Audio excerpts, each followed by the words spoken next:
الحمد لله رب العالمين والصلاة والسلام على أشرف الأنبياء والمرسلين أما بعد فأعوذ بالله من الشيطان الرجيم من همزه ونفخه ونفثه بسم الله الرحمن الرحيم رب اشرح لي صدري ويسر لي أمري واحلل عقدة من لساني يفقه قولي اللهم انفعنا بما علمتنا وعلمنا ما ينفعنا وزدنا علما فبشر عبادي الذين يستمعون القول فيتبعون أحسنه أولئك الذين هداهم الله وأولئك هم أولو الألباب. أعوذ بالله من الشيطان الرجيم بسم الله الرحمن الرحيم فإن لم يستجيبوا لك فاعلم أنما يتبعون أهواءهم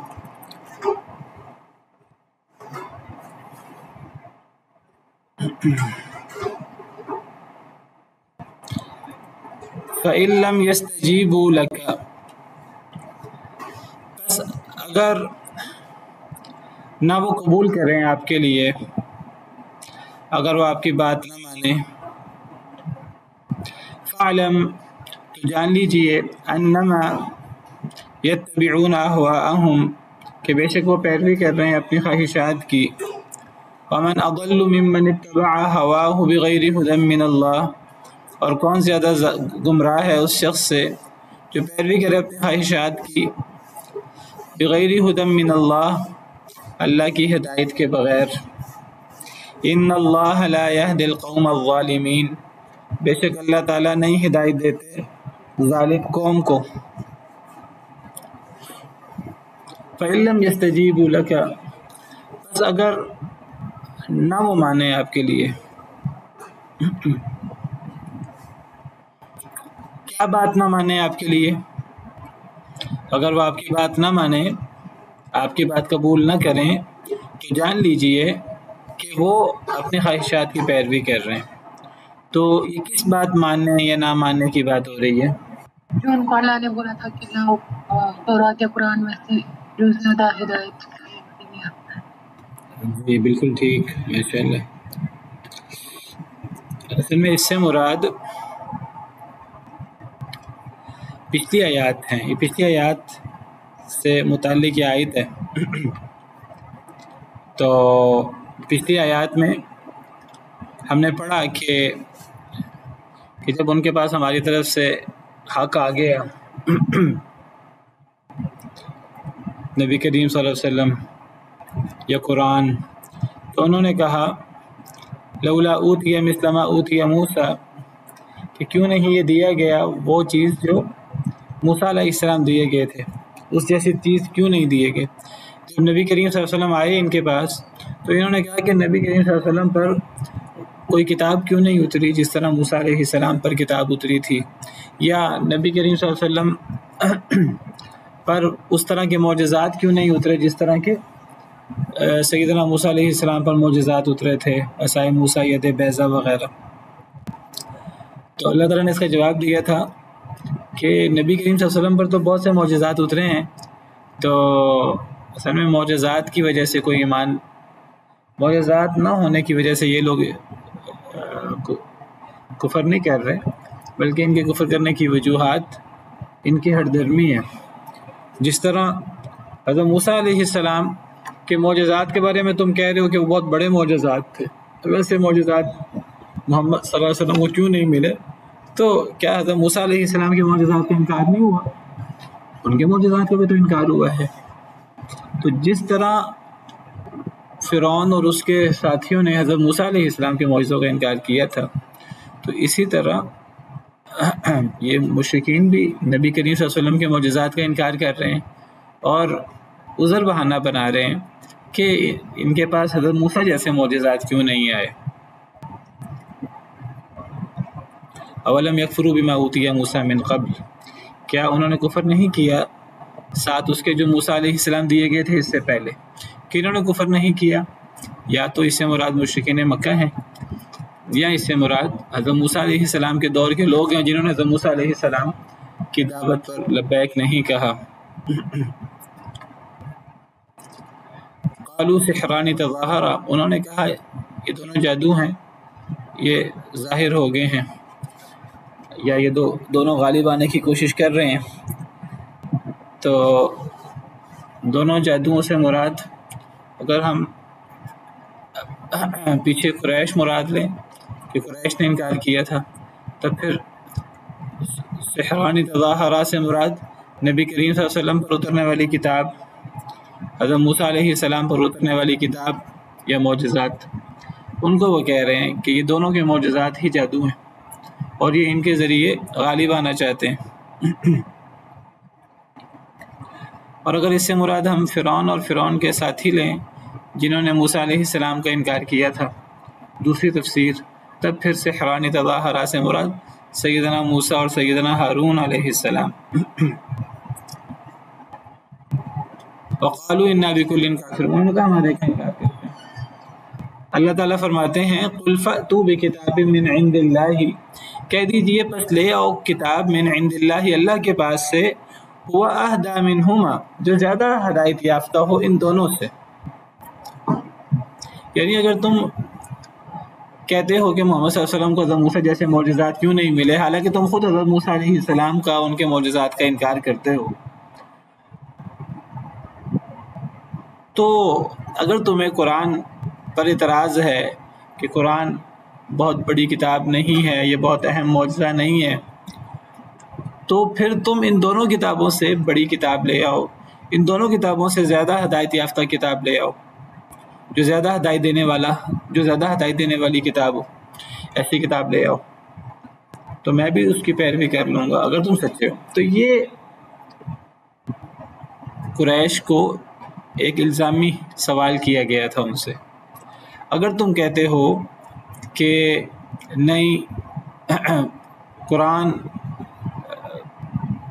جو ہے وہ اتنی ہدایت دینے والی کتاب نہیں ہے، محمد صلی اللہ علیہ وسلم کے معجزات وہ اس کمال کے نہیں ہیں، تو پھر تم کوئی ایسی کتاب لے آؤ جو قرآن سے زیادہ ہدایت دینے والی ہو، یا موسیٰ علیہ السلام کی تورات سے زیادہ ہدایت دینے والی ہو، یا تم ایسے معجزات لے آؤ جو نبی کریم صلی اللہ علیہ وسلم اور حضرت موسیٰ کے معجزات سے زیادہ بڑے معجزات ہوں، زیادہ لوگوں کو ہدایت دینے والے ہوں. بہرحال یہاں کتابیں مراد لیں زیادہ بہتر ہے، کیونکہ پیچھے کتاب کا ذکر ہے. کہہ دیجیے پھر ایسی کتاب لے آؤ اللہ کے پاس سے جو زیادہ ہدایت دینے والی ہو، منہما، ان دونوں کتابوں سے، قرآن سے اور تورات سے.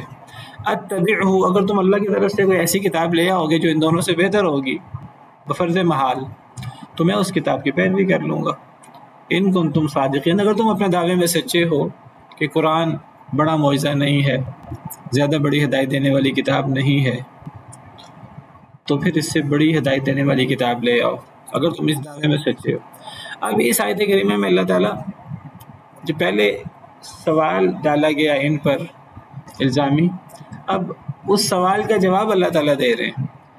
مطلب یہ ہے کہ یہ لوگ قرآن سے زیادہ ہدایت دینے والی کتاب کو کبھی لا نہیں سکتے. کیسے لا سکتے ہیں؟ کتاب آنی اللہ کی طرف سے، اور اللہ نے سب سے بڑی کتاب، سب سے عظیم کتاب قرآن ہی اتاری ہے. اس سے عظیم کتاب تو کوئی ہے ہی نہیں. رسول مبعوث کرنا تو اللہ کا کام ہے، اور نبی کریم صلی اللہ علیہ وسلم جو سید الانبیاء والمرسلین ہیں، تو نبی کریم صلی اللہ علیہ وسلم سے بڑھ کر اور کون رسول ہو سکتا ہے، اور کون ہو سکتا ہے جس پر قرآن سے زیادہ عظیم کتاب اترے، قرآن سے زیادہ ہدایت دینے والی کتاب اترے. تو جب یہ بات اتنی واضح ہے، پھر اللہ خود ہی جواب دیتے ہیں فَإِن لَّمْ يَسْتَجِيبُوا لَكَ، پس اگر نہ وہ بات مانے آپ کی، بات ماننے آپ کی سے کیا استجاب ہے، استجیبو کا لفظی مطلب قبول کرنا ہوتا ہے. اگر وہ نہ قبول کریں آپ کی بات کو، کیا مطلب، کیا قبول نہ کریں؟ یعنی آپ کا یہ جو ایک دعویٰ ہے کہ اگر قرآن سے بہتر کتاب ہو سکتی ہے، قرآن سے زیادہ ہدایت یافتہ کتاب ہو سکتی ہے، تو تم اس سے بہتر کتاب لے آؤ.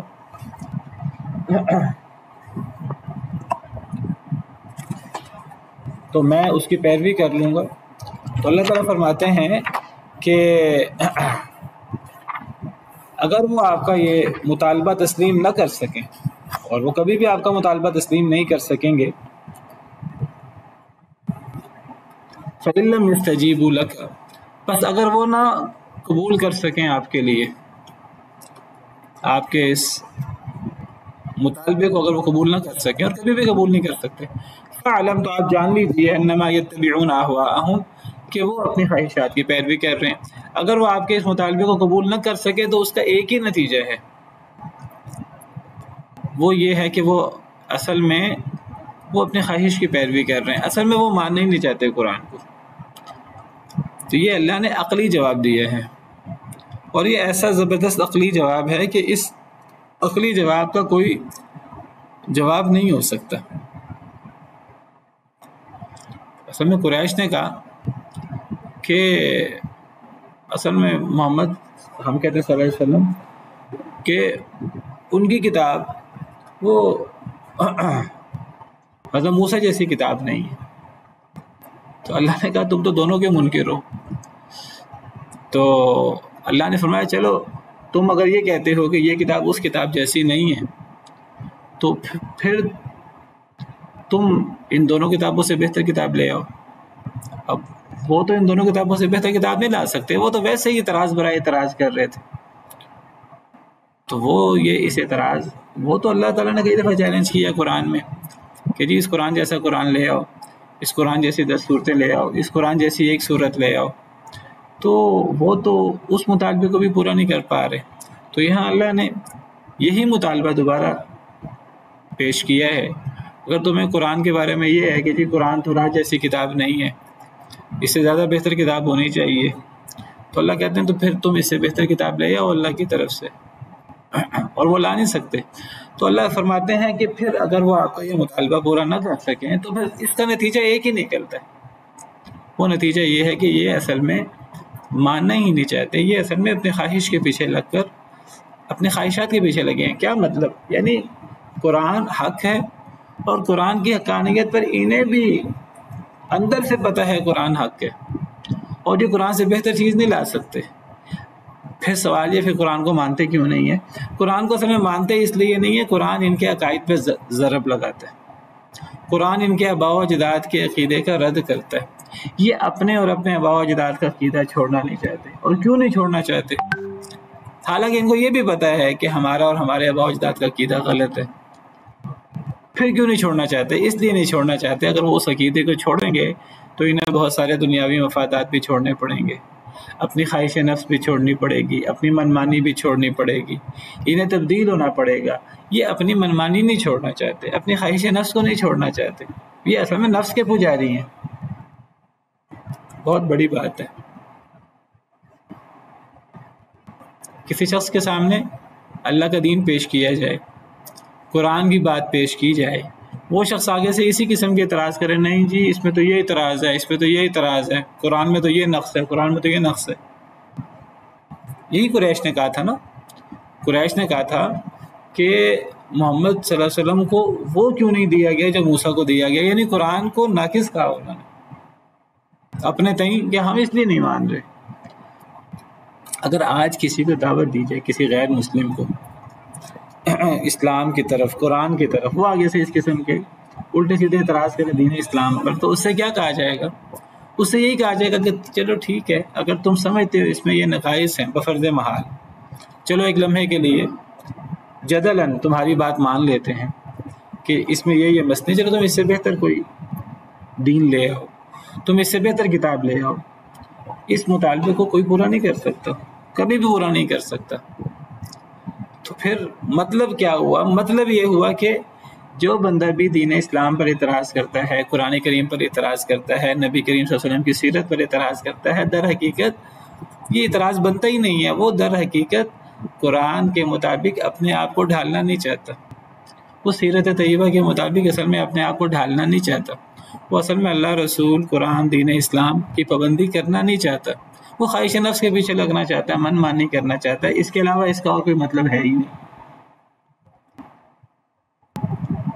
اور پھر اللہ کیا فرماتے ہیں؟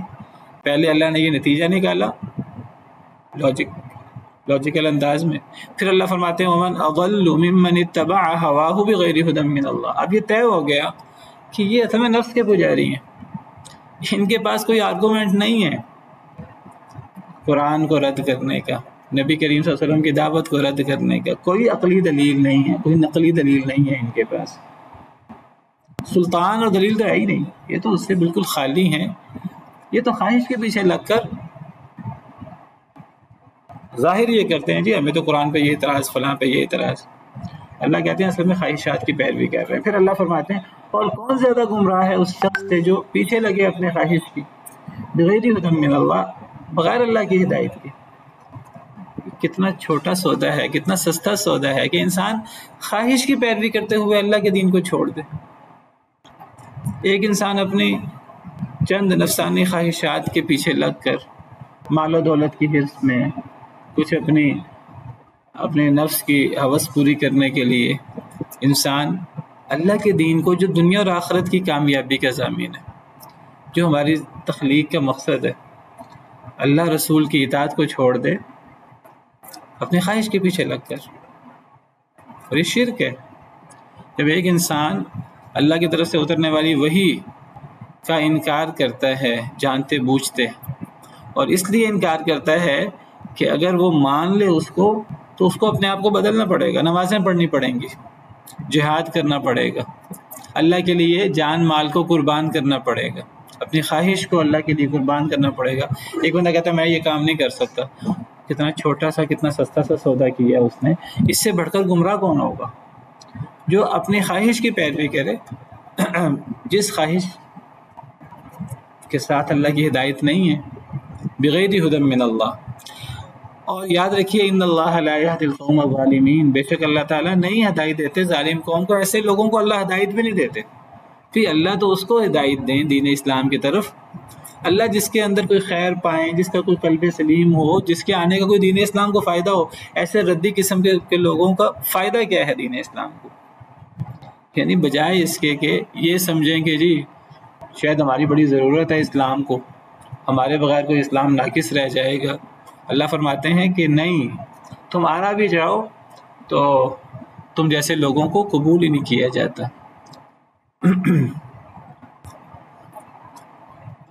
اللہ تعالیٰ ایسے ظالم لوگوں کو ہدایت ہی نہیں دیتے. اللہ ان کا سینہ کھولتے ہی نہیں ہے.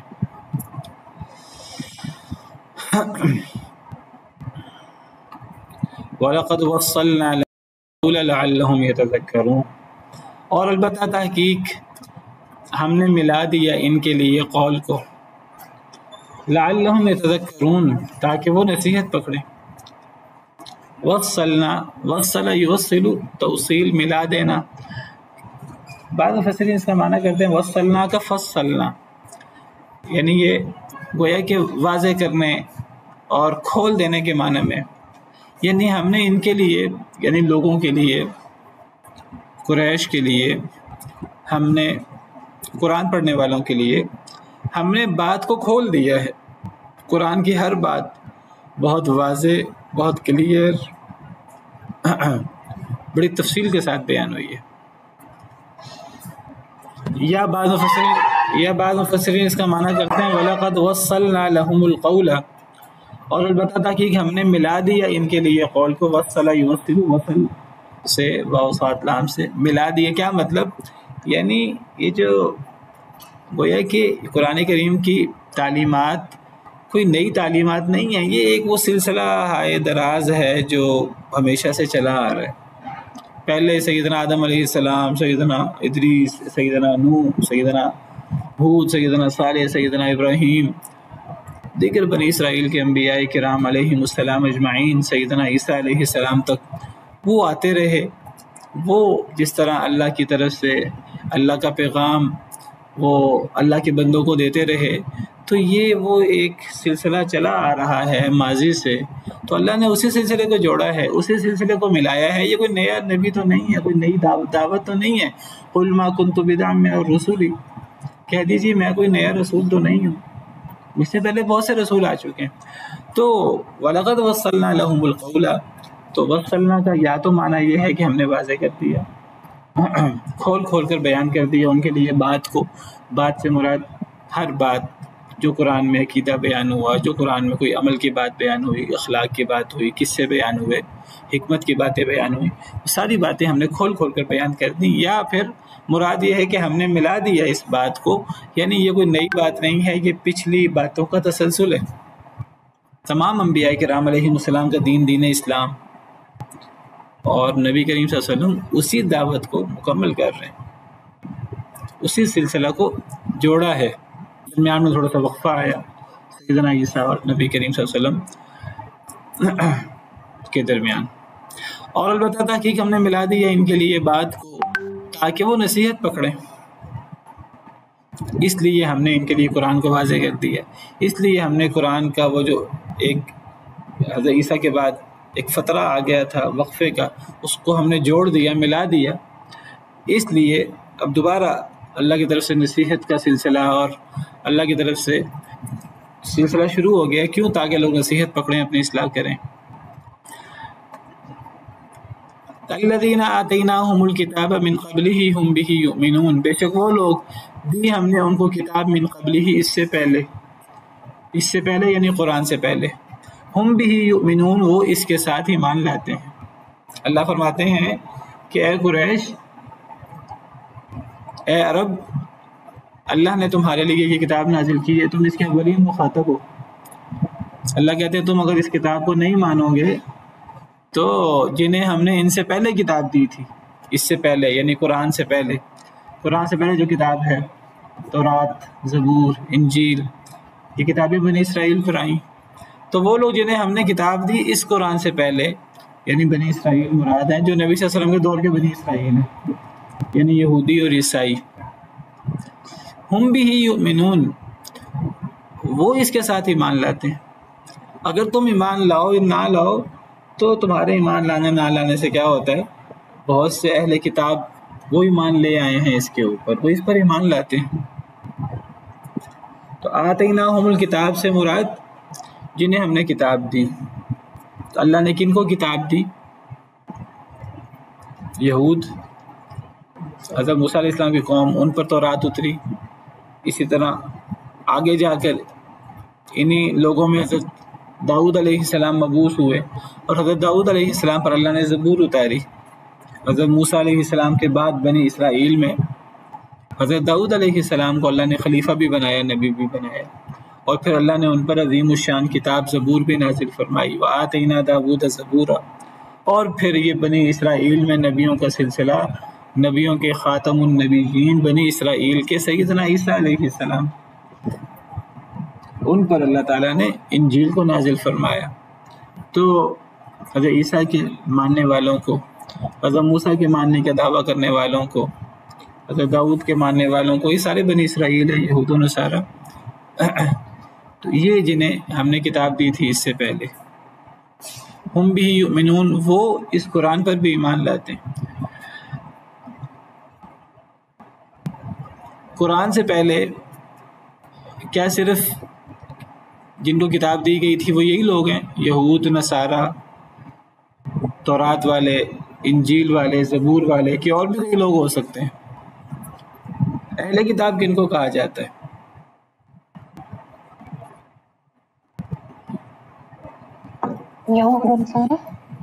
یہود و نصارہ۔ یہود و نصارہ کے علاوہ بھی کوئی اہل کتاب ہو سکتے ہیں؟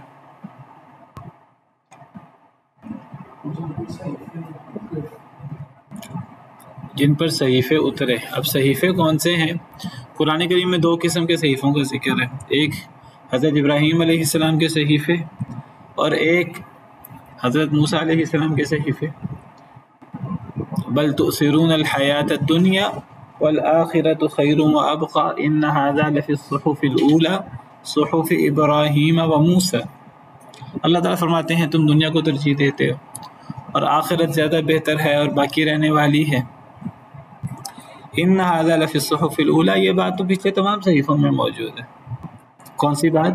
کہ دنیا اور آخرت کا کوئی مقابلہ ہی نہیں ہے۔ یہ تو ہر کتاب کا موضوع ہے، ہر آسمانی کتاب کا، ہر صحیفے کا موضوع ہے۔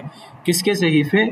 صحف ابراہیم و موسیٰ، ابراہیم علیہ السلام اور موسیٰ علیہ السلام کے صحیفوں میں یہ بات موجود ہے۔ تو قرآن کریم میں حضرت ابراہیم اور حضرت موسیٰ کے صحیفوں کا ذکر ہے، اور قرآن کریم میں تورات، زبور، انجیل کا نام موجود ہے کتابوں کے طور پر۔ اب حضرت ابراہیم علیہ السلام کے پیروکار کیا وہ کوئی الگ ہیں اور وہ نبی کریم صلی اللہ علیہ وسلم کے دور میں بھی تھے؟ اصل میں حضرت ابراہیم علیہ السلام کہ پیروکار یا تو بنی اسماعیل میں آئے، ٹھیک ہے، یعنی حضرت ابراہیم علیہ السلام کی اولاد حضرت اسحاق علیہ السلام اور حضرت اسحاق کے بیٹے یعقوب علیہ السلام کا لقب اسرائیل ہے، ان کی اولاد کو بنی اسرائیل کہتے ہیں، جن میں اللہ نے نبی بھی بھیجے، رسول بھی بھیجے۔ تو بنی اسرائیل تو اہل کتاب ہو گئے، ان پر تورات بھی اتری حضرت موسیٰ کے زمانے میں، زبور اتری حضرت داؤد کے زمانے میں، اور انجیل اتری حضرت عیسیٰ کے زمانے میں، وہ تو اہل کتاب ہو گئے۔ یہ حضرت ابراہیم علیہ السلام کی اولاد حضرت اسماعیل علیہ السلام سے ہے، ان اولاد میں کوئی نبی نہیں ہوا، حتیٰ کہ اللہ تعالیٰ نے پیارے نبی صلی اللہ علیہ وسلم کو مبعوث فرمایا۔ واحد نبی ہیں حضرت اسماعیل علیہ السلام کی اولاد میں، حضرت ابراہیم علیہ السلام کی اولاد میں، حضرت اسماعیل اور ان کی اولاد میں واحد نبی ہیں جو تمام نبیوں کے سردار ہیں اور تمام نبیوں سے افضل ہیں، سید الانبیاء والمرسلین۔ تو یہ اہل کتاب نہیں کہلاتے، کیونکہ نبی صلی اللہ علیہ وسلم سے پہلے ان پر کوئی کتاب نہیں اتری۔ تو اب جن پر کتاب اتری، اب وہ کون لوگ ہیں قرآن سے پہلے؟ تو وہ نبی صلی اللہ علیہ وسلم کے دور میں ان کو یا یہود کہا جاتا تھا یا ان کو نصارہ کہا جاتا تھا۔ ان کے بارے میں حتمی ہے کہ ان پر کتاب اتری تھی، ان کے آباء و اجداد پر۔ یہود اپنے آپ کو حضرت موسیٰ کے ماننے والوں میں شمار کرتے تھے دعوے کی حد تک، اور عیسائی اپنے آپ کو حضرت عیسیٰ کو ماننے والے کہتے تھے، دعویٰ تھا ان کا۔ یہ الگ بات ہے کس حد تک وہ حضرت موسیٰ اور حضرت عیسیٰ کو ماننے والے تھے، کس حد تک وہ تورات اور انجیل کو ماننے والے تھے۔ بہرحال اہل کتاب میں یہ تو یقینی ہے کہ وہ یہود اور نصارہ تھے۔ کیا ان کے علاوہ کوئی اور بھی اہل کتاب ہو سکتے ہیں؟ یہ کہنا کہ جی ان کے علاوہ کوئی اور بھی اہل کتاب ہو سکتے ہیں، اس کے لیے پہلے یہ طے کرنا پڑے گا کیا کوئی اور کتاب بھی تھی تورات، زبور اور انجیل کے علاوہ، کیونکہ تورات، زبور، انجیل والے تو بنی اسرائیل ہیں، یہود و نصارہ۔ کیا ان کے علاوہ بھی کچھ کتابیں اتری تھیں؟ قرآن دیکھیں یہ تو بتاتا ہے کہ اللہ نے کتابیں اتاری ہیں۔ جس طرح اللہ نے جن نبیوں کا، جن رسولوں کو قرآن میں ذکر فرمایا، تو صرف وہی نبی اور رسول نہیں تھے جو نبی کریم صلی اللہ علیہ وسلم سے پہلے آئے تھے، اور بھی کئی نبی اور رسول جن کا اللہ نے نام نہیں لیا وہ بھی آئے تھے، جس طرح اللہ نے قرآن میں ذکر کیا وَرُسُلًا قَدْ قَصَصْنَاهُمْ عَلَيْكَ مِنْ قَبْلُ وَرُسُلًا لَمْ نَقْصُصْهُمْ عَلَيْكَ۔ بہت سے رسولوں کا ہم آپ پر قصہ بیان کر چکے ہیں، اور بہت سے رسولوں کا ہم نے آپ پر قصہ بیان نہیں کیا، ان کا نام بھی نہیں ذکر ہوا قرآن میں یا حدیث میں۔ تو بہت سے رسولوں کا نام ذکر نہیں ہوا۔ اسی طرح بہت سے رسولوں پر، بہت سے نبیوں پر کتابیں اتری، ان کتابوں کا بھی ذکر نہیں ہے۔ جیسے اللہ تعالیٰ فرماتے ہیں سورہ الحدید میں لَقَدْ أَرْسَلْنَا رُسُلَنَا بِالْبَيِّنَاتِ وَأَنزَلْنَا مَعَهُمُ الْكِتَابَ وَالْمِيزَانَ لِيَقُومَ النَّاسُ بِالْقِسْطِ۔ البتہ تحقیق ہم نے بھیجا اپنے رسولوں کو روشن نشانیوں کے ساتھ۔ ایک عمومی تذکرہ ہو رہا ہے رسولوں کا، جمع کا صیغہ ہے، لَقَدْ أَرْسَلْنَا رُسُلَنَا، رسول جمع ہے، ہم نے اپنے رسولوں کو بھیجا۔ کن رسولوں کی بات ہو رہی ہے کوئی واضح نہیں ہے، بہت سارے رسولوں کی بات ہو رہی ہے۔ اللہ فرماتے ہیں ہم نے بہت سارے رسولوں کو بھیجا روشن نشانیوں کے ساتھ، وَأَنزَلْنَا مَعَهُمُ الْكِتَابَ، اور ہم نے نازل کی ان پر کتاب بھی، وَالْمِيزَانَ، اور میزان بھی، ترازو، انصاف کا حکم، لِيَقُومَ النَّاسُ بِالْقِسْطِ، تاکہ لوگ انصاف پر قائم ہو جائیں۔ بعض مفسرین ترازو سے مراد شریعت بھی لیتے ہیں، کیونکہ شریعت ایک میزان ہے، ایک متوازن اللہ کا حکم ہے جس کے اندر کوئی افراط و تفریط نہیں ہے۔ تو اللہ فرماتے ہیں بہت سے رسول ہم نے بھیجے، اور ان رسولوں پر ہم نے کتابیں بھی بھیجی اور میزان بھی اتارا تاکہ لوگ انصاف کو قائم کریں۔ تو اور کتابیں بھی ہو سکتی ہیں جن کا ہمیں نام نہیں پتہ۔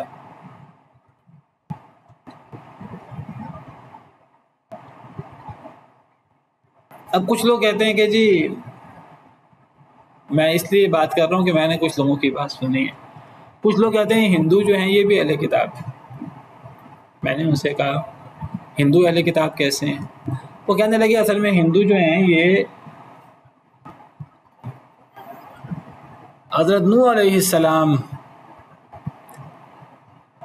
کے امتی ہیں، یہ جو بچ گئے تھے نا، تو یہ وہ ہیں۔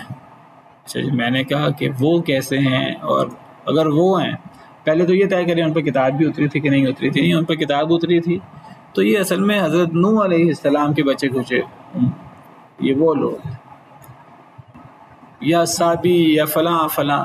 اصل میں دیکھیے کوئی بھی بات لا علمی میں نہیں کرنی چاہیے، یا کوئی بھی بات جس میں ڈاؤٹ ہے تو وہ بات اتنے یقین کے ساتھ نہیں کرنی چاہیے. اللہ قرآن میں فرماتے ہیں وَلَا تَقْفُ مَا لَيْسَ لَكَ بِهِ علم، جس کا علم نہیں ہے اس کے پیچھے نہ لگے. اب یہ بات تو طے ہے قرآن کریم سے احادیث مبارکہ سے کہ یہود جو حضرت موسیٰ کو ماننے کا دعویٰ کرتے ہیں ان پر تورات اتری تھی، زبور اتری حضرت داؤد علیہ السلام کے زمانے میں، اور عیسائی حضرت عیسیٰ کو ماننے کا دعویٰ کرتے ہیں، دونوں بنی اسرائیل ہیں، ان پر انجیل اتری. یہ تو قرآن سے ہمیں پتہ لگتا ہے.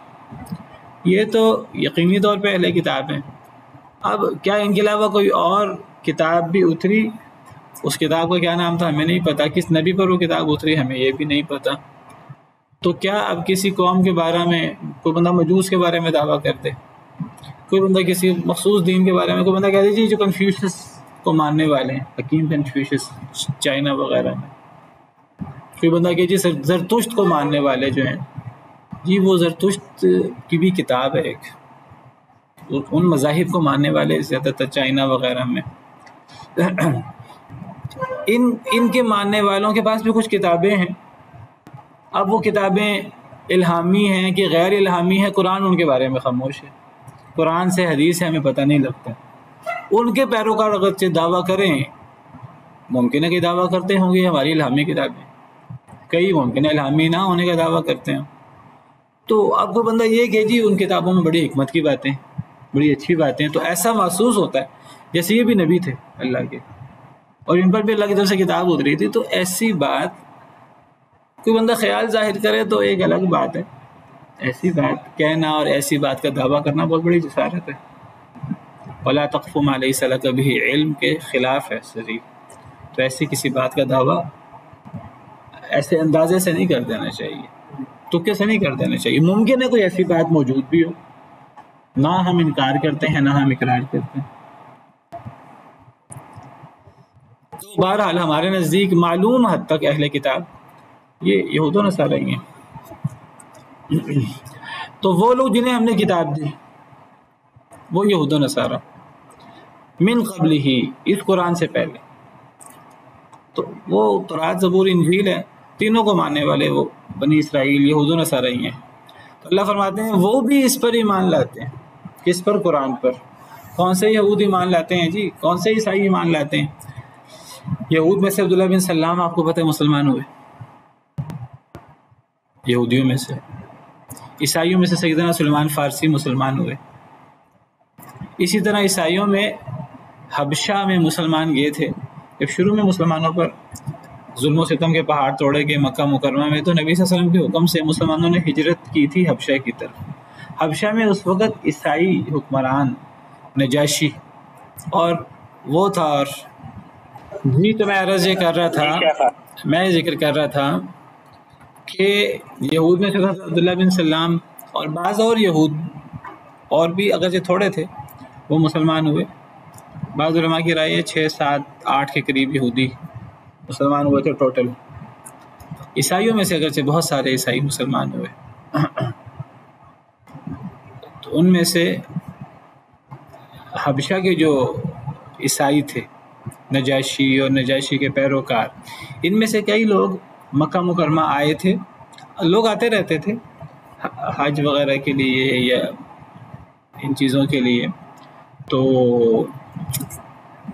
کئی لوگ نبی صلی اللہ علیہ وسلم کو سن کر وہ آئے اور آ کر مسلمان ہو گئے. امام ابن کثیر وغیرہ نے لکھا ہے حبشہ کے عیسائی تھے وہ مسلمان ہوئے آ کر.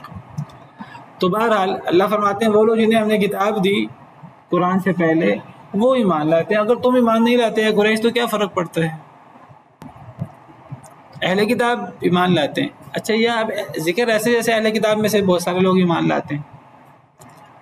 اللہ یہ نہیں فرماتے کہ اہل کتاب میں سے چند لوگ ایمان لاتے ہیں. اللہ فرماتے ہیں جنہیں ہم نے کتاب دی اس سے پہلے، قرآن سے پہلے، وہ اس پر ایمان لاتے ہیں. قرآن پر لگتا ہے ایسے جیسے سارے اہل کتاب ایمان لاتے ہیں. تو سارے تو نہیں تھے، وہ تو بہت تھوڑے سے تھے. تو اللہ نے یہاں یہ نہیں فرمایا کہ اہل کتاب میں سے چند لوگ ایمان لاتے ہیں. تو یہاں اللہ نے ایک عمومی تذکرہ کیا. کیوں ایسا ہے؟ قرآن کریم کا مطالعہ کریں تو قرآن کریم میں اکثر ایسا محسوس ہوتا ہے جیسے یہودی حضرت بنی اسرائیل میں سے بہت سارے لوگ ایمان لاتے ہیں. تو ایسا کیوں ہوتا ہے قرآن میں؟ جیسا قرآن میں ہے وَمِنْ أَهْلِ الْكِتَابِ وَإِنَّ مِنْ أَهْلِ الْكِتَابِ لَمَن يُؤْمِنُ بِاللَّهِ وَمَا أُنزِلَ إِلَيْكُمْ وَمَا أُنزِلَ إِلَيْهِمْ.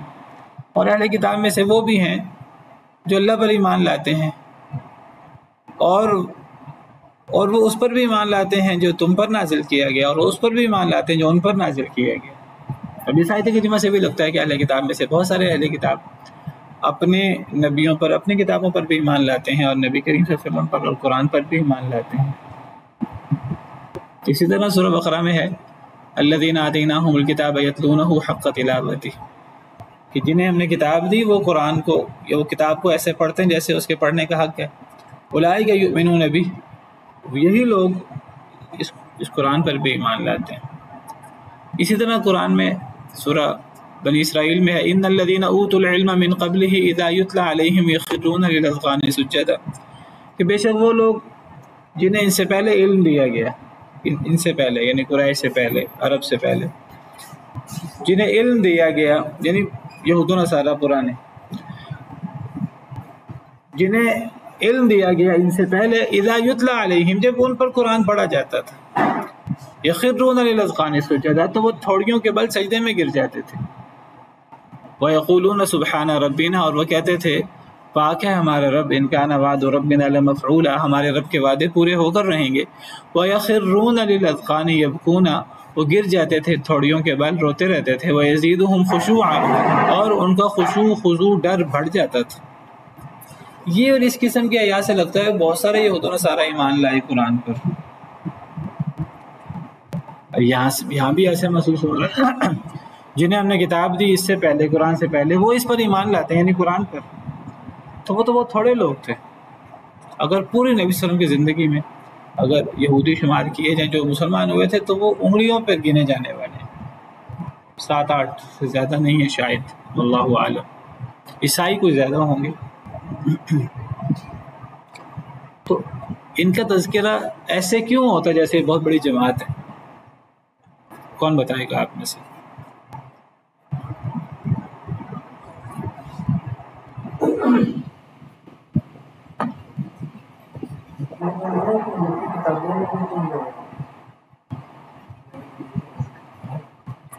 نہیں، سوال یہ ہے کہ اللہ فرماتے ہیں جنہیں ہم نے کتاب دی ہم بہ یؤمنون، وہ اس قرآن پر ایمان لاتے ہیں.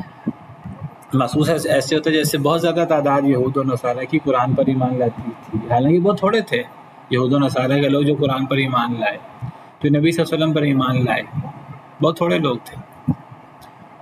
لیکن قرآن کے تذکرے سے ایسے محسوس ہوتا ہے جیسے بہت زیادہ لوگ تھے. ایسا کیوں ہے؟ میں نے آپ کے سامنے چند آیات پیش کی ہیں. ان آیات سے محسوس ہوتا ہے جیسے وہ ان کی کافی تعداد تھی. لگتا ہے ایسے.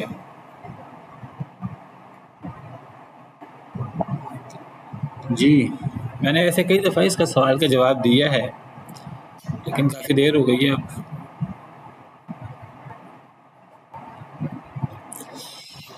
اس کا جواب اللہ عالم یہ ہے کہ ایمان لانے والا ایک شخص بھی ہونا اللہ کے نزدیک اس کی وقت بہت زیادہ ہے، اس کی اہمیت بہت زیادہ ہے. تو ایک شخص سے اللہ کے نزدیک، یعنی اگر ایک پوری قوم میں سے اگر ایک شخص ایمان لاتا ہے، ایک قوم میں آج سمجھے 10,000 لوگ ہیں، اگر ایک بندہ ایمان لاتا ہے اور 9,999 لوگ ایمان نہیں لاتے تو بھی کام کا بندہ تو وہ ایک ہی ہے. آپ سمجھے پوری جماعت کو وہ ریپرزینٹ کر رہا ہے. باقی تو سارا کا سارا خس و خشاک ہے، پھوک ہے سارا، اصل تو ایک ہی بندہ ہے. تو پوری قوم میں اگر کوئی ایمان لایا ہے، وہ ایک بندہ ایمان لایا ہے، اصل بندہ تو ہے ہی وہ پوری قوم میں، باقی تو بندوں میں سے بندے ہی نہیں ہیں.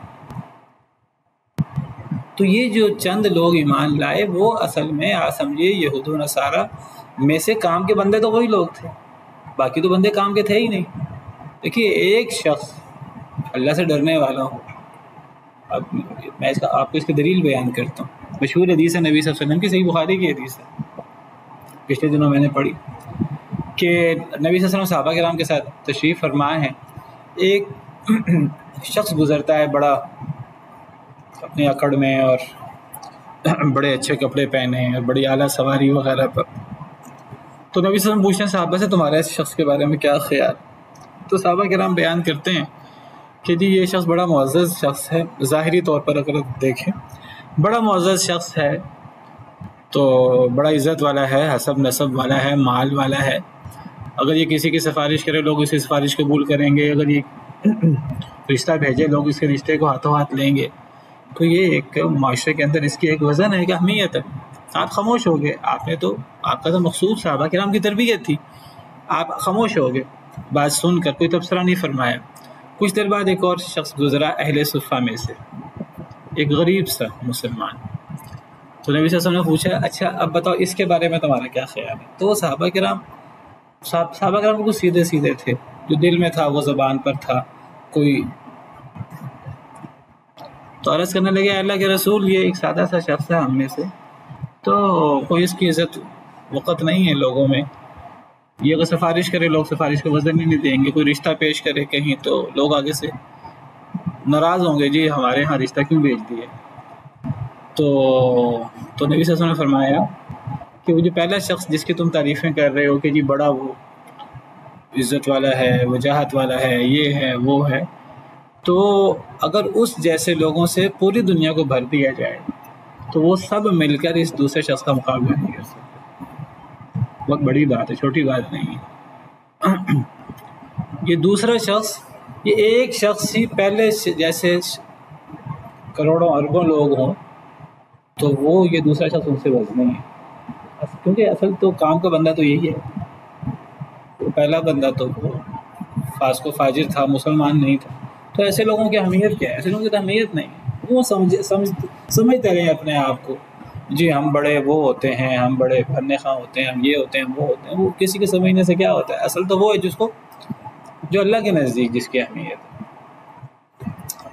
تو قرآن کریم کا مطالعہ کریں، آپ کو یہ چند لوگ، بلکہ شروع میں تو شاید ایک ہی یہودی ایمان لائے تھے، حضرت عبداللہ بن سلام، باقی تو شاید بعد میں ایمان لائے ہیں.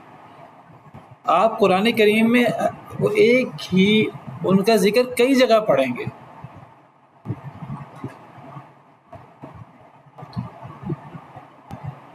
قُلْ أَرَأَيْتُمْ إِنْ كَانَ مِنْ عِنْدِ اللَّهِ وَكَفَرْتُمْ بِهِ وَشَهِدَ شَاهِدٌ مِّن بَنِي إِسْرَائِيلَ عَلَىٰ مِثْلِهِ، کہہ دیجیے اگر یہ قرآن اللہ کی طرف سے ہو، یہ نبی اللہ کی طرف سے ہو، وَكَفَرْتُمْ بِهِ تم اس کا انکار کرتے ہو، وَشَهِدَ شَاهِدٌ مِّن بَنِي إِسْرَائِيلَ حالانکہ بنی اسرائیل کا ایک گواہی دینے والا گواہی بھی دے چکا ہے. نبی صلی اللہ علیہ وسلم کی حقانیت پر کیسے تذکرہ ہو رہا ہے وہ ایک گواہی دینے والے کا. وَشَهِدَ شَاهِدٌ مِّن بَنِي إِسْرَائِيلَ عَلَىٰ مِثْلِهِ فَآمَنَ وَاسْتَكْبَرْتُمْ، وہ ایمان لے آیا، تم تکبر کر رہے ہو. تو وہ ایک ہی شخص کا تذکرہ ایسے جیسے کہ بڑی ایک اہم بات ہے، اور وہ سب سے اہم بات تو وہی ہے، باقی تو ساری ایسی ہی باتیں ہیں. واللہ عالم. تو یہاں یعنی انداز یہ نہیں ہے کہ جنہوں نے کتاب دی ان میں سے چند لوگ ایمان لائے، انداز یہ جیسے وہ سارے ہی ایمان لے آئے. بھائی آپ یہ سمجھے سارے ہی ایمان لے آئے، جو ان میں سے کام کے تھے وہ سارے ہی ایمان لے آئے، باقی تو سارے نکارہ تھے نا. تو ان کا ذکر کرنے کی بھی کیا ضرورت ہے؟ چاہے وہ اگر پرسنٹیج دیکھیں آپ، چاہے وہ 99% ہو یا اس سے بھی زیادہ ہوں. وہ لوگ جنہیں ہم نے کتاب دی اس سے پہلے، قرآن سے پہلے، وہ چند یہود اور چند نصارہ، وہ ساتھ اس کے ایمان رکھتے ہیں، یعنی قرآن پر وہ ایمان رکھتے ہیں. وَإِذَا يُتْلَى عَلَيْهِمْ، اور جب تلاوت کی جاتی ہے ان پر، وہ جو یہودی عیسائی مسلمان ہوئے، جب ان پر تلاوت کی جاتی ہے یعنی قرآن کی، قَالُوا آمَنَّا بِهِ، تو وہ کیا کہتے ہیں؟ وہ کہتے ہیں ہم ایمان لائے ساتھ اس کے، إِنَّهُ الْحَقُّ مِن رَّبِّنَا، بے شک یہ حق ہے ہمارے رب کی طرف سے، إِنَّا كُنَّا مِن قَبْلِهِ مُسْلِمِينَ، بے شک ہم لوگ تو من قبلہ پہلے سے ہی، اس سے پہلے ہی مسلمین مسلمان تھے. وہ کیا کہتے ہیں؟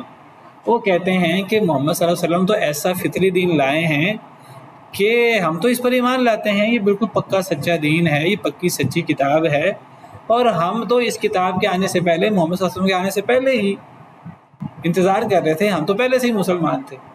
اچھا یہاں پہ بڑی ایک عجیب بات، اور یہ بات ہم کئی دفعہ کر چکے ہیں، کہ پچھلی سارے قومیں، پچھلے سارے نبی بھی مسلمان تھے. یعنی وہ کیا کہتے ہیں؟ وہ کہتے ہیں کہ یہ قرآن یا یہ نبی صلی اللہ علیہ وسلم حق ہیں، یہ قرآن حق ہے، ہمارے رب کی طرف سے ہے، اور ہم تو پہلے سے ہی مسلمان تھے، ہم تو پہلے سے ہی ماننے والے تھے. گویا کہ نبی صلی اللہ علیہ وسلم کے آنے سے پہلے اور قرآن کے نازل ہونے سے پہلے ہی وہ مسلمان تھے. کیسے مسلمان تھے؟ یعنی قرآن سے پہلے تو ابھی قرآن اترا نہیں تھا، تو اب قرآن پر اس طرح ایمان لانا، اور نبی صلی اللہ علیہ وسلم بھی آئے نہیں تھے، تو اس سے پہلے جو کچھ اللہ کی طرف سے اترا تھا وہ اس پر ایمان لاتے تھے، اور وہی اسلام تھا. حضرت موسیٰ کی دعوت اسلام تھی، حضرت عیسیٰ کی دعوت اسلام تھی. اور حضرت موسیٰ کو صحیح ماننے والے وہ مسلمان تھے، حضرت عیسیٰ کو صحیح ماننے والے مسلمان تھے. وہ کہتے ہیں ہم تو پہلے سے ہی مسلمان تھے، ہم تو پہلے سے سر جھکائے بیٹھے تھے، ہم تو پہلے سے ہی انتظار میں تھے کہ کب کتاب آتی ہے وہ جس کا ذکر ہماری کتابوں میں ہے، کب وہ نبی آتا ہے جس کا ذکر ہماری کتابوں میں ہے. ہم تو پہلے سے ہی فرما بردار تھے. اس سے پتہ لگا کہ پچھلی ساری قومیں میں جو لوگ حق پر تھے وہ سارے مسلمان تھے.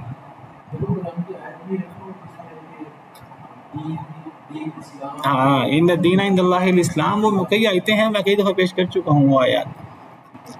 بلکہ اکثر نبیوں کے ساتھ اللہ نے اسلام کا ذکر کیا ہے. حضرت نوح علیہ السلام کتنے پرانے نبی ہیں. حضرت نوح علیہ السلام کا ذکر آتا ہے سورہ یونس میں، اور وہاں اللہ فرماتے ہیں حضرت نوح علیہ السلام کے حوالے سے کہ حضرت نوح علیہ السلام نے فرمایا وَأُمِرْتُ أَنْ أَكُونَ مِنَ الْمُسْلِمِينَ، مجھے حکم دیا گیا کہ میں مسلمانوں میں سے ہو جاؤں. قرآن میں یہ بات حضرت نوح علیہ السلام کے حوالے سے موجود ہے. گویا کہ حضرت نوح علیہ السلام بھی مسلمان تھے. یہ دیکھیے سورہ یونس آیت نمبر 72 ہے، اور حضرت نوح کا قصہ جاری ہے آیت نمبر 71 میں وَاتْلُ عَلَيْهِمْ نَبَأَ نُوحٍ. اور حضرت نوح علیہ السلام اپنی قوم سے کہہ رہے ہیں فَإِن تَوَلَّيْتُمْ فَمَا سَأَلْتُكُم مِّنْ أَجْرٍ، اگر تم پھر جاؤ تو میں تم سے کسی اجر کا سوال نہیں کرتا، میرا اجر تو میرے اللہ پر ہے. وَأُمِرْتُ أَنْ أَكُونَ مِنَ الْمُسْلِمِينَ، مجھے حکم دیا گیا ہے کہ میں مسلمانوں میں سے ہو جاؤں. حضرت نوح کا خطاب ہے قرآن میں. حضرت نوح کا دین اسلام تھا. حضرت ابراہیم کیا کہتے ہیں؟ حضرت ابراہیم حضرت اسماعیل کی دعا خانہ کعبہ میں ربنا وجعلنا مسلمین لک، اے اللہ ہم دونوں کو اپنا مسلمان بنا دے. اور اللہ نے حضرت ابراہیم سے کہا اذ قال له ربه اسلم قال اسلمت لرب العالمین، اللہ نے حضرت ابراہیم سے کہا اے ابراہیم مسلمان ہو جاؤ، سر جھکا لو. حضرت ابراہیم نے کہا میں اللہ رب العالمین کے سامنے مسلمان ہوں، میں نے سر جھکایا ہوا ہے. اور حضرت ابراہیم علیہ السلام نے اپنے بیٹوں کو یہ وصیت کی، حضرت یعقوب علیہ السلام نے بھی، وہ بھی مسلمان تھے، اپنے بیٹوں کو یہ وصیت کی وَوَصَّىٰ بِهَا إِبْرَاهِيمُ بَنِيهِ وَيَعْقُوبُ يَا بَنِيَّ إِنَّ اللَّهَ اصْطَفَىٰ لَكُمُ الدِّينَ فَلَا تَمُوتُنَّ إِلَّا وَأَنتُم مُّسْلِمُونَ. اے میرے بچوں، اللہ نے تمہارے لیے دین کو پسند کر دیا ہے، دین سے مراد دین اسلام ہے. فَلَا تَمُوتُنَّ إِلَّا وَأَنتُم مُّسْلِمُونَ، تم ہرگز نہ مرنا مگر اس حال میں کہ تم مسلمان ہو. حضرت موسیٰ بھی مسلمان تھے. وقال موسیٰ یا قوم ان کنتم آمنتم باللہ فعلیہ توکلوا ان کنتم مسلمین. حضرت موسیٰ بھی مسلمان، حضرت یوسف بھی مسلمان تھے. حضرت یوسف کی دعا ہے توفنی مسلما والحقنی بالصالحین، اے اللہ مجھے مسلمان فوت کرنا اور مجھے نیک لوگوں کے ساتھ ملا دینا. حضرت عیسیٰ بھی مسلمان تھے. حضرت عیسیٰ کے حواری قرآن میں ان کی دعا موجود ہے. حضرت عیسیٰ کے حواریوں کی ربنا آمنا بما انزلت واتبعنا الرسول فاکتبنا نہیں فلما حس عیسیٰ منهم الكفر قال من انصاری الى اللہ قال الحواریون نحن انصار اللہ آمنا باللہ واشہد بأننا مسلمون. اے عیسیٰ آپ گواہ رہیے کہ ہم مسلمان ہیں. تو تمام نبیوں کا دین اسلام ہے. ان الدین عند اللہ الاسلام، تمام نبیوں کا دین اسلام ہے. اور اللہ کو تو اسلام کے علاوہ کوئی دین پسند ہی نہیں تھا کبھی بھی. ومن یبتغی غیر الاسلام دینا فلن یقبل منہ، جو اسلام کے علاوہ دین تلاش کرے وہ قبول بھی نہیں ہوگا. اب سوال پیدا یہ ہوتا ہے کہ اگر تمام نبیوں کا دین دین اسلام تھا تو مسلمان سے مراد فرما بردار بھی ہو سکتا ہے. یہ مسلمان کا لفظی معنی ہے، لیکن سب نبیوں کا دین اسلام تھا، سب مسلمان تھے. اسی لیے اللہ تعالیٰ فرماتے ہیں ان الدین عند اللہ الاسلام، اللہ کا نزدیک تو دین ہے ہی اسلام. اور اللہ کہتے ہیں کہ جو بھی اسلام کے علاوہ کوئی اور دین تلاش کرے قبول نہیں ہوگا، نہ نبی صلی اللہ علیہ وسلم کی امت میں اور نہ اس سے پہلے کبھی کسی سے قبول ہوا. تو ایک سوال پیدا ہوتا ہے کہ جو یہود تھے اور حضرت موسیٰ علیہ السلام کے صحیح پیروکار تھے، تو وہ تو یہود تھے، تو کیا وہ یہود ہو کر پھر وہ کیسے کامیاب ہو گئے؟ یا جو عیسائی حضرت عیسیٰ علیہ السلام کے سچے پیروکار تھے تو وہ تو عیسائی تھے. تو اصل میں اس کا جواب یہ ہے جی سر اس میں انہوں نے اپنے نام یہ خود بات لوگوں نے رکھ دی ہے. جی بالکل، میں یہی بتانے لگا ہوں آپ کو، یہ بہت گہری بات ہے، سمجھنے والی بات ہے، اور اس بات کا آج کے حالات پر بڑا گہرا انطباق ہوتا ہے. اصل میں اللہ نے حضرت موسیٰ علیہ السلام کو دین اسلام دے کر بھیجا تھا. حضرت موسیٰ علیہ السلام اپنی قوم کو اسلام کی دعوت دیتے تھے. دیکھیے میں آپ کو قرآن کی آیت پیش کرتا ہوں. اللہ فرماتے ہیں تورات حضرت موسیٰ پر اتری نا، انا انزلنا التوراۃ فیہا ھدی و نور، ہم نے تورات نازل کی، اس میں ہدایت بھی تھی، نور بھی تھا. یحکم بہا النبیون الذین اسلموا، وہ سارے نبی جو مسلمان تھے وہ تورات کے مطابق فیصلہ کرتے تھے. کون سے سارے نبی؟ جو حضرت موسیٰ علیہ السلام کے بعد آئے، وہ سارے نبیوں کو اللہ مسلمان کہتے ہیں. یحکم بہا النبیون الذین اسلموا للذین ہادوا، سارے وہ نبی جو مسلمان تھے وہ فیصلہ کرتے رہے تورات کے مطابق یہودیوں کے لیے. تو اب اس سے پتہ لگا کہ یہ یہودیت اور عیسائیت یہ نام اللہ نے نہیں رکھے ان کے، اللہ نے ان کا نام مسلمان رکھا تھا.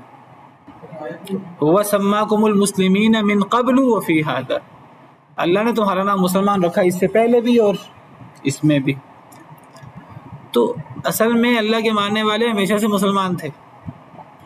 حضرت ابراہیم، حضرت موسیٰ، حضرت نوح، حضرت ہود، حضرت صالح، حضرت آدم، سارے مسلمان تھے. دین اللہ کے ہاں ہے ہی اسلام. اصل میں یہودیوں کا اصل دین اسلام تھا. انہوں نے اپنا نام خود یہودیت رکھا، انہوں نے اپنی نسبت کہیں اور کر لی، یہودا کی طرف یا کسی اور کی طرف.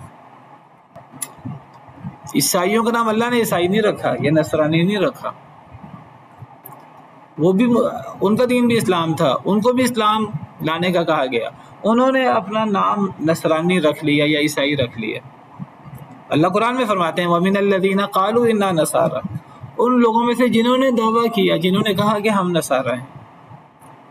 اب چونکہ ان کا دعویٰ یہ ہے ہم نصارہ ہیں، اللہ بھی ان کو ان کے نام کے ساتھ پکار دیتے ہیں، ورنہ اللہ نے ان کا نام نصارہ نہیں رکھا تھا.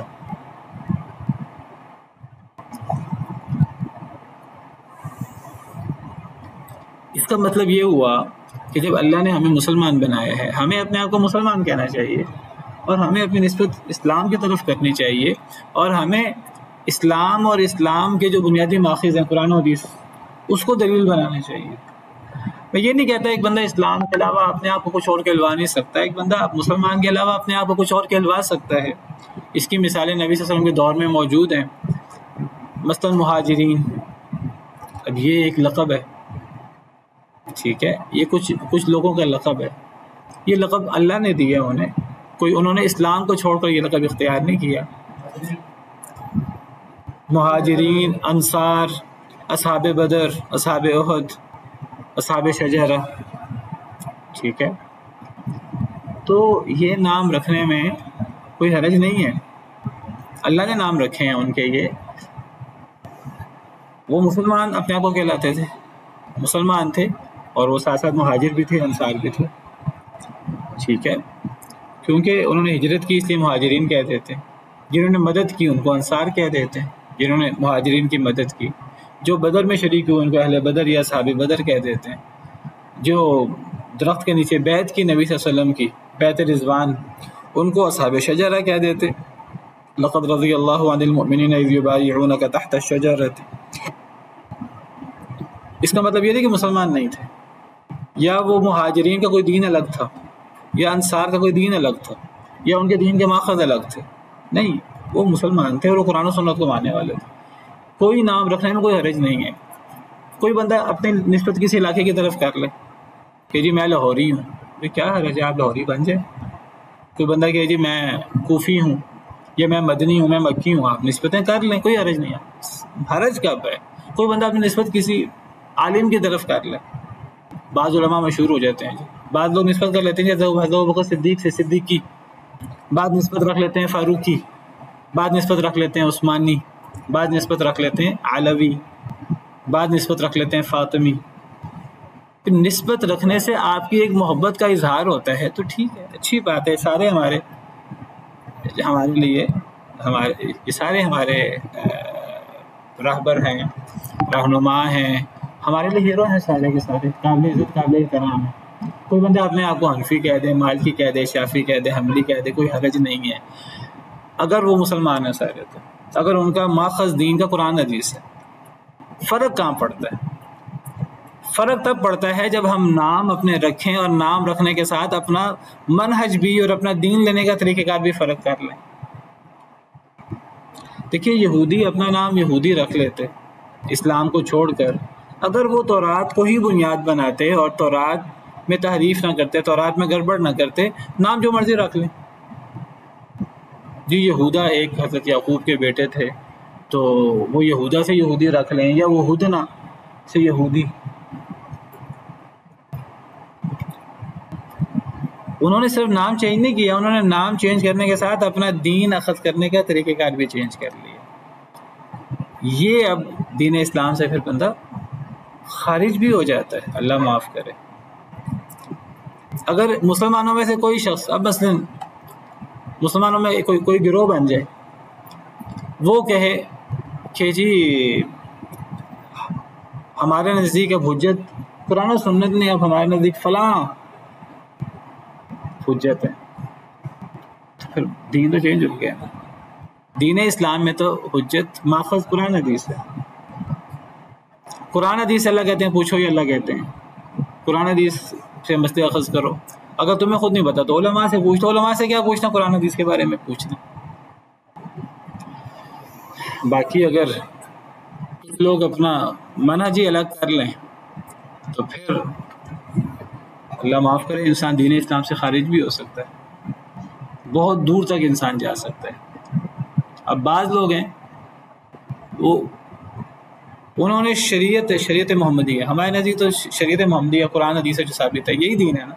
بعض لوگ کہتے ہیں نہیں شریعت نہیں ہمارا، ہمارا دین تو پتہ نہیں شریعت کے علاوہ اور چیزوں سے بھی ہمارا دین، پتہ نہیں طریقت نام کسی نے رکھ لیا، کسی نے حقیقت نام رکھ لیا، کسی نے کوئی نام رکھ لیا، کسی نے کوئی نام رکھ لیا. کئی لوگ تو دعویٰ کرتے ہیں کہ جی شریعت الگ چیز ہے، طریقت الگ چیز ہے. کئی لوگ کہ نہیں شریعت تو طریقت ایک ہی چیز ہے، یہ وہ فلاں ظاہری معنی ہے شریعت کا، یہ شریعت کا باطنی معنی ہے. اب یہ ظاہری اور باطنی معنی پتہ نہیں کہاں سے آ گئے. اور نبی صلی اللہ علیہ وسلم نے صحابہ کرام کو کون سا سکھایا تھا؟ دونوں سکھائے تھے یا کون سا سکھایا تھا؟ وہ لمبے سوالات ہیں نئے، اللہ معاف کرے. تو کوئی ایسا نام نہ رکھیں کہ جہاں صرف نام نہ ہو. آپ نام کوئی بھی رکھ سکتے ہیں. آپ مسلمان ہوتے ہوتے آپ خالد بھی ہو سکتے ہیں، زید بھی ہو سکتے ہیں، بکر بھی ہو سکتے ہیں، لاہوری بھی ہو سکتے ہیں، اور آپ مکی بھی ہو سکتے ہیں، مدنی بھی ہو سکتے ہیں، حنفی بھی ہو سکتے ہیں، مالکی بھی، کوئی فرق نہیں پڑتا. نسبتیں رکھ سکتے ہیں اگر آپ کا دین اخذ کرنے کا طریقہ کار ماخذ ایک ہی ہے، قرآن اور سنت جو نبی صلی اللہ علیہ وسلم کا سکھایا مان علیہ و صحابی. اور اگر یہ نہیں ہے پھر آپ اپنے آپ کو باقاعدہ اپنے آپ کو جماعت المسلمین ہی کہنا شروع کر دیں، رجسٹر شدہ جماعت ہے، لیکن وہ دین اخذ کرنے کا طریقہ کار ہی ان کا اگر فرق ہو جاتا ہے. آپ اپنے آپ کو جو ہے وہ مومنین کے لانا شروع کر دیں. مسلمان سے بھی اوپر کی ڈگری ہے ایک مومنین. کچھ لوگ اپنے آپ کو مومنین کہلاتے ہیں لیکن نہ قرآن کو مانتے ہیں، قرآن میں بھی تحریف کے قائل ہیں، اور حدیث تو مانتے ہی نہیں. حدیث کی بجائے وہ بس جو بات ہمارے ائمہ سے آئے گی بس وہ ثابت ہے، وہ مومنین ہیں. شیعہ اپنے آپ کو مومن کہتے ہیں، تو مومن کہنے سے کیا ہوتا ہے؟ کوئی اپنے آپ کو مومن کہہ دے، کوئی اپنے آپ کو محسن کہہ دے. احسان کا درجہ تو ایمان سے بھی اوپر ہے. ناموں کے پیچھے کچھ نہیں رکھا. دیکھیے اللہ نے ہمیں مسلمان بنایا ہے. وَمَنْ أَحْسَنُ قَوْلًا مِّمَّنْ دَعَا إِلَى اللَّهِ وَعَمِلَ صَالِحًا وَقَالَ إِنَّنِي مِنَ الْمُسْلِمِينَ. اس سے اچھی بات کس کی ہے جو اللہ کی طرف بلائے، نیک عمل کرے اور کہ میں مسلمان ہوں. اصل میں یہ صرف کہنا نہیں ہے، یہ اصل میں کہنے کے ساتھ استقامت کے ساتھ پوری زندگی اس پر گزارنی ہے. ان الذین قالوا ربنا اللہ ثم استقاموا، جنہوں نے کہا ہمارا رب اللہ ہے پھر ڈٹ گئے اس کے اوپر، تو بس کامیاب ہو گئے.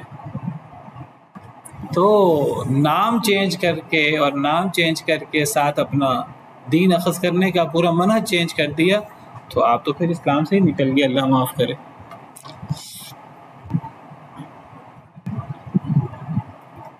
ماخذ تو تمام کے نزدیک قرآن و سنت ہیں، آگے بریلوی دیوبندی اہل حدیث وغیرہ بن گئے. بس یہ دعویٰ تو ہے اصل میں کوئی بندہ دعویٰ کر ہی نہیں سکتا کہ میرا ماخذ قرآن و سنت کے علاوہ کچھ اور ہے۔ سوال یہ ہے کہ کیا حقیقت میں ماخذ کتاب و سنت ہے؟ سوال تو اصل میں یہ ہے۔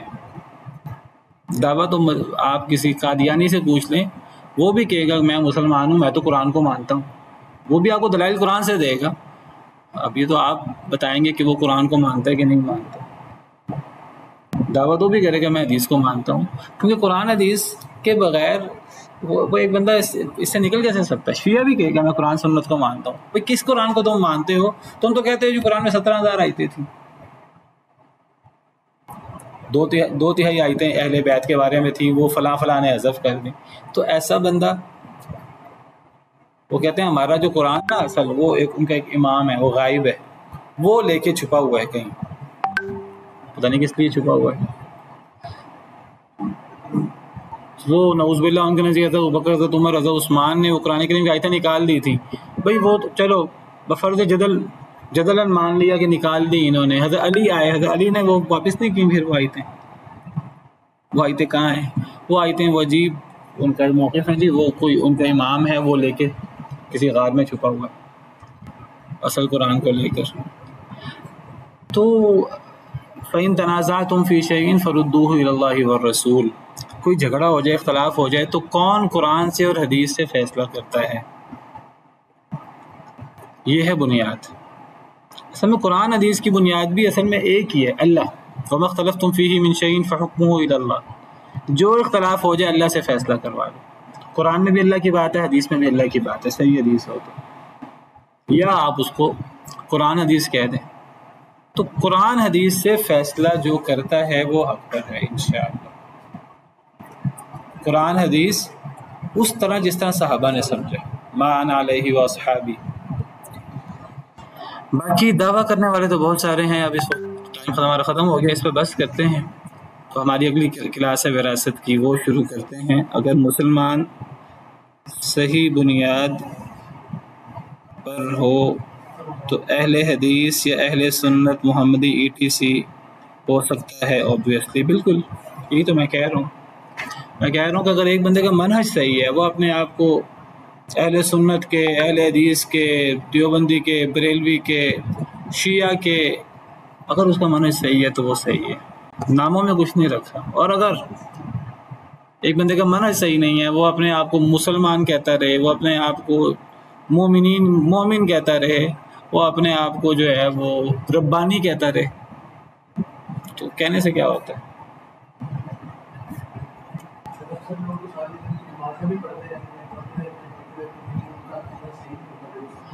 نہیں، جو نمازیں زندگی میں سب سے زیادہ دن میں 5 دفعہ نماز پڑھنی ہے، یہ پتہ ہی نہیں ہم نماز جو ہے وہ نبی صلی اللہ علیہ وسلم کی سنت کے مطابق پڑھ بھی رہے ہیں کہ نہیں پڑھ رہے۔